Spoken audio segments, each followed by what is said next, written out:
right, welcome back, everybody. It's the Lowdown, and that was for the culture. One more time. Yes. Them boys smooth over there. Yes, they are. Now, if you're just joining us, you missed a fire performance by this man right here, Crescendo.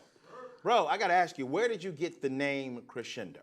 So Crescendo, it was funny. I was actually studying for the SAT, and I'm like going through the words, and I'm like, all right, I kind of like, I was like, let me figure out a rap name that means something. You know what I mean? While you were preparing for the SAT. Yeah. Okay. That's just gonna date how long I've been rapping. Gotcha.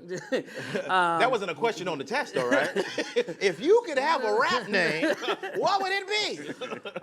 A Crescendo. Crescendo. There you go.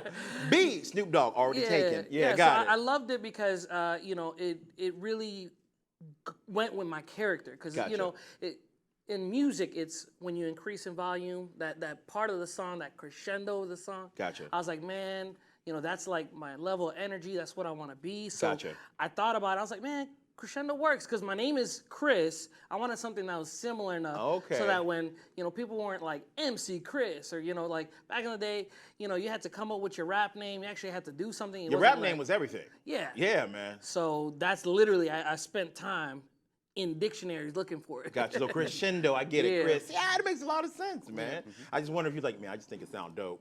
It just sound good, man. Good. Nah. Now, where are you originally from? So I'm born in Miami, raised in Chicago, and then now I live in Orlando. My parents are Puerto Rican, so we have just such a good time, man. Like, gotcha. We're all into music.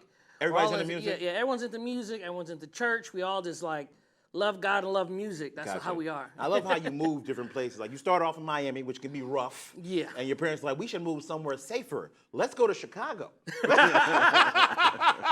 Oh, man. You don't need a gun there, you need two. That's right. Yeah. So everybody's like my wife's Puerto Rican, man. So I definitely understand the culture, the good food that you guys have. And everybody's into music, right? Oh, yeah.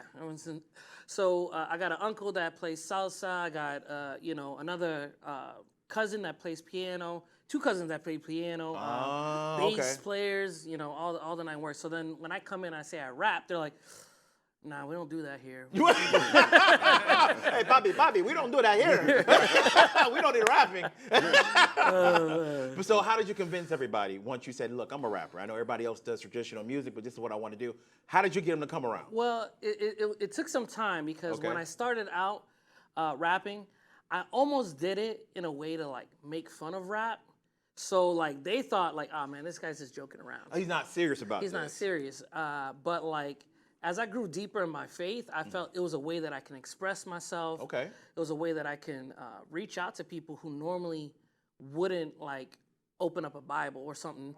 They could just actually connect with music. Gotcha. I mean, if you think about it, most of us aren't turning on devotionals in the car. We're turning on music in the car. Absolutely. So I thought it was a way that we could just connect with people. You could bridge that gap. Yeah. And let people know, look, not all gospel music sounds the same. Facts. It's different. Because all the people in Tight Mike, for the culture, me, all grew up in church, brother. So we definitely understand all that. Man. We are no stranger to churches. That's right, man.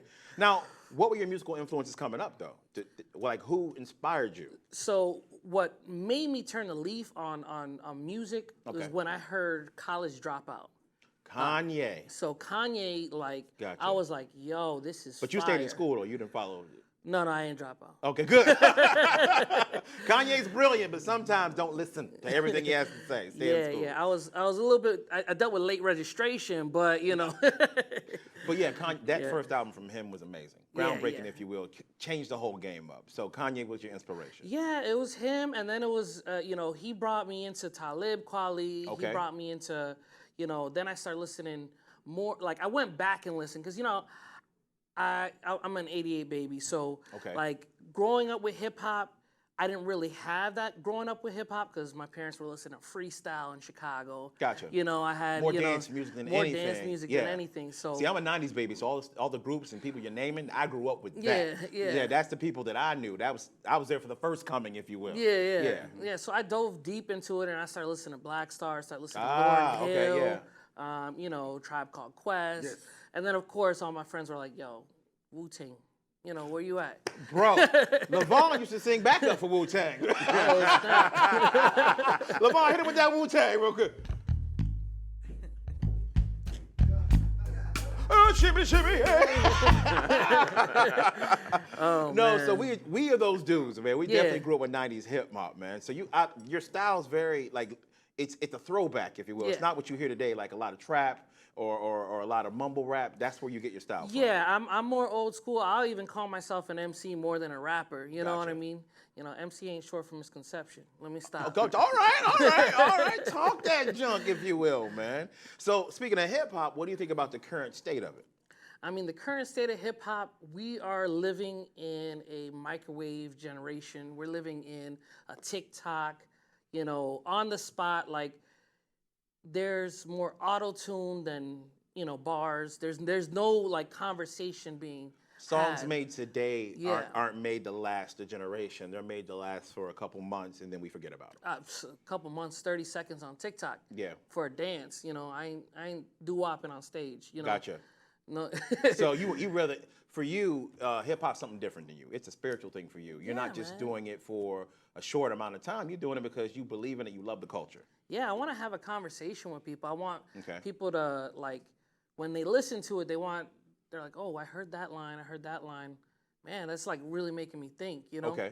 And You want to be thought provoking. Yeah, You want to spark conversation. I'm a conscious rapper, so it's like I want to ignite your conscious. I want you to have a moment where you're like, oh snap, there's something deeper to life. You know what I mean? Do you think that's what sets you apart from other rappers? The fact that you are a conscious rapper and the fact that what you're talking about is of substance? Yeah, and I think I'm also more willing than some of the older rappers, because I know some of the older rappers like, nah, I ain't gonna go to a trap show. I ain't gonna go to that.